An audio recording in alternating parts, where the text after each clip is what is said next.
What is up? The Texas Sasquatch here today. Did you know that Omnite, even though it is a fossil Pokemon, is actually based on a creature that existed 66 million years ago by the name of Amnite? And also, a lot of people misconceive it as a snail. Now that's pretty interesting. Well, in the Pokemon world, there's a lot of information going around. People sending me videos left and right, especially pretty much all day today, yesterday, about other content creators as well as people that are making sales on whatnot about the 30-year celebration. These videos are very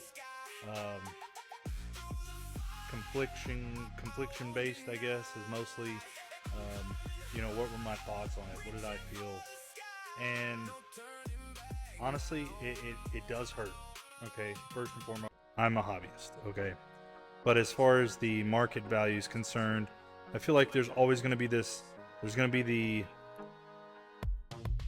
we've seen the calm before the storm. Now the storm is starting to get here. People are able to access and get their hands upon this product before anybody else, which one feels unfair. Okay, the inner child of me is like, that's crazy. Okay,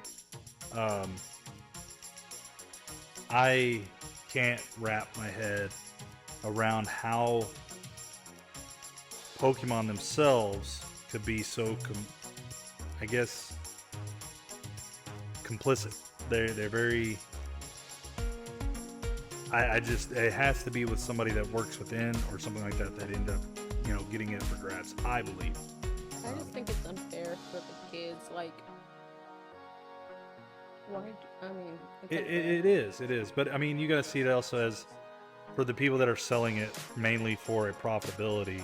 They're seeing it as a quick grab, which I see that, but kids won't understand that. It does do some injustice as us as a consumer base,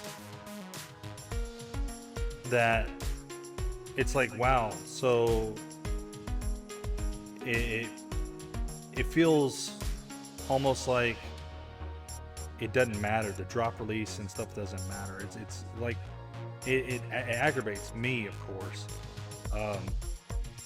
I think that the moving forward, and I always tell people this, there's always going to be this huge hype. That's what this has been building up for this whole year, this hype for 30-year celebration. That's before any and all the other things that are going to drop before the end of the year. There's pretty much a set going to drop every month after 30th year celebrations, that's going to drop every single month before the end of the year's up. And I mean, that is pumping cards out. So honestly, I think that, and I hope that I'm wrong, but I honestly think they're going to end up printing 30th year celebrations into the ground. I honestly think they're going to go for a peak, all-time high of quantity over quality. I hope I'm wrong, but I also feel like this is all leading up to a point where not necessarily a huge crash, but there will be the market all year has been just skyrocketing. And I feel like there's going to come a point and it's going to just drop off the end. First off, this is all going to deter people away from the hobby, which is sad. I mean, how did you feel watching these videos? It made me upset, honestly. Like, again, I mean, you're new into the hobby, so I'm new into the hobby. Would it be awesome to get to open the 30th right now? Yeah, it would be great. It would be cool. But I sit there and think about it. I have kids. We have kids. Yep. Like, how would... Honestly, it makes me feel dirty in almost sense. How would the parents feel like seeing the video? They're trying to get this stuff for their kids, and they can't. Yeah. Well, I mean, that's what we're in today. The market that we're in today it's literally gotten to that point where people like myself, vendors that are doing it the right way, not trying to go stand in line in front of a store, but actually open up a business, going through distribution chains to get our hands on the product, and opening the seal to that way it cannot be marked up, sell it for a little bit above MSRP for the shipping and taxes portion. And you know, Target's getting into that deal too. They're minimizing on how many people, how much that a person can buy, and that shows you that some of these businesses actually care that people actually, like, everybody gets their hands pretty much. Yeah, unlike some other businesses out there that don't care, they just want to make the almighty dollar, or they're only collecting a percent because the store shelf is actually rented space or write off as a loss. So that's why I say when you get into this hobby, you know, yes, we see Pokemon as a childhood's game, a child TCG, whatever you may say. But at the end of the day, the almighty dollar is what's going to take precedence.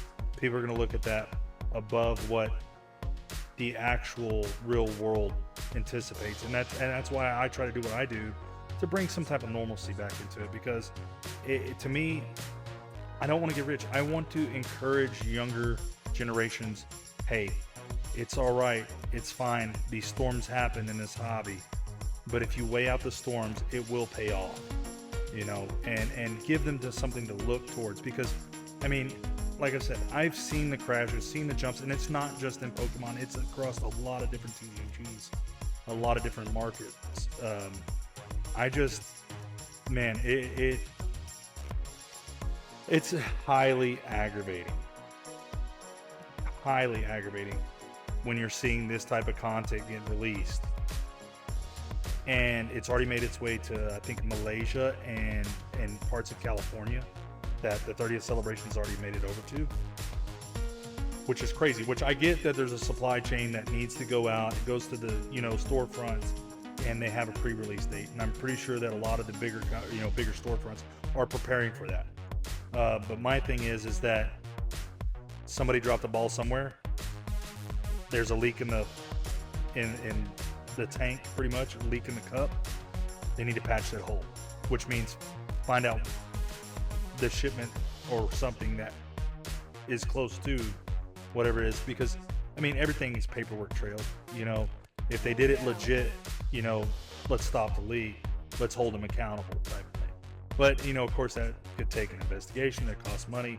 Everything costs money. So is it really that big of a deal to the bigger scheme of things? Might not be, but it could present a opening for other people to do the same thing, which can cause a huge rift within the TCG or within the hobby. But I still can't wrap my head. I just can't. I don't approve of it. I don't like it. I feel like it takes the fun out of things. Not only that, everybody's anticipating it. They want to open the packs to see what comes out themselves. Oh, yeah. But instead, you know, they open them up, and now we are seeing a lot of the artworks that came in these packs, and it's just, I'm not saying that I was let down in that sense. What I'm saying is that it takes the fun out. It takes the fun out of wanting to know what you're going to pull. And yes, I already get that there's been leaks as far as what cards are planning on coming out of the set, but it looks so much better in person than knowing what is actually, how the card actually looks. But like I said, I digress. All right. But we hope each and every one of y'all have a blessed day. Don't worry, keep your heads up. The hobby will thrive and continue to thrive as long as you want it to. Now remember, you have the control. You are the consumer. You have the control of the market, not the other way around. You choose what you want to buy it at, how low you want to buy it at. That is what determines the market. We hope each and every one of y'all have a blessed day. You never know. You may end up seeing the Texas Sasquatch out there.